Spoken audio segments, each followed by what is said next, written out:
Yo, what is up guys? It is Uncle Kobe and welcome to the last episode of my pre-release Black Ops 2 weapon guide series where we talk about the guns, their possible pros, cons, strengths and weaknesses, and overall just get excited about the game. So in this video we're going to be covering the pistols. Now in Black Ops 2, remember, you have the option to not equip a pistol or even a secondary in general, and we haven't seen much pistol gameplay at all really, and I would not be surprised if a lot of people just end up skipping out on it and have an extra attachment on their primary or use a wild card and stuff like that. However, I do really like what they did with the pistols to add a little more variety and usefulness to them. So the first pistol we are taking a look at is the Cap 40, and this was the one that was seen in the reveal trailer. It has an 18-point mobility, which is the same for all the pistols, an 8-point damage and range, and a 12-point accuracy.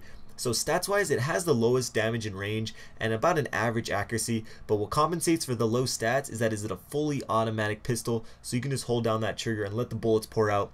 It also doesn't have that bad of a recoil, but like I said, the bullets are very weak, so nothing overpowered or underpowered about this weapon, just overall a good gun. Next we have the TAC 45, and this thing is just your all-around good semi-automatic pistol. Has a 14-point damage, 12-point range, and a 14-point accuracy, so significantly better than the Cap 40. However, if you don't have a fast trigger finger, then obviously it won't be as effective for you, but if you can shoot fairly quickly, I highly recommend this pistol. It has a crazy good damage for being a semi-automatic. However, the damage does drop off significantly once you hit medium range, and then at long range it is pretty much useless, but again at close range I highly recommend it. Up next we got the B23R, which is a burst fire pistol, 3-round burst to be exact, and first thing that I noticed is just the look of the gun. The thing looks pretty damn cool, really futuristic. For its stats, it has a 10-point damage, 9-point range, and a 12 accuracy, so a slight drop off statistically due to it being a burst fire, but still slightly better than the Cap 40. It's going to have some recoil, unlike the Rafka from MW2. However, the recoil will most likely be straight up and down, so pretty easy to control, and it's going to be most effective from medium ranges. Judging by its damage stat, I don't think you're going to be one bursting anyone, so that is a really good thing. Personally, I'm not into the burst pistols, but if you are, this gun looks pretty good. So next we have the Executioner, and this thing is one of a kind. First time I've seen anything like it in any Call of Duty game. It looks just like any old revolver, but this bad boy actually fires 28 gauge shotgun shells, and its stats reflect it. It has a 16-point damage, which is just as strong as any shotgun, but it does have a measly 2-point range, which I think is good because if you're going to be loading shotgun shells into a pistol, you better have to be right up next to me to kill me. And finishing up, it has an 8-point accuracy, so obviously the gun will be more effective in close quarters maps and will be extremely useful when finishing off hurt enemies, which is why it's named the Executioner. Last on our list we have the 5.7. Yes, it is returning to Black Ops 2.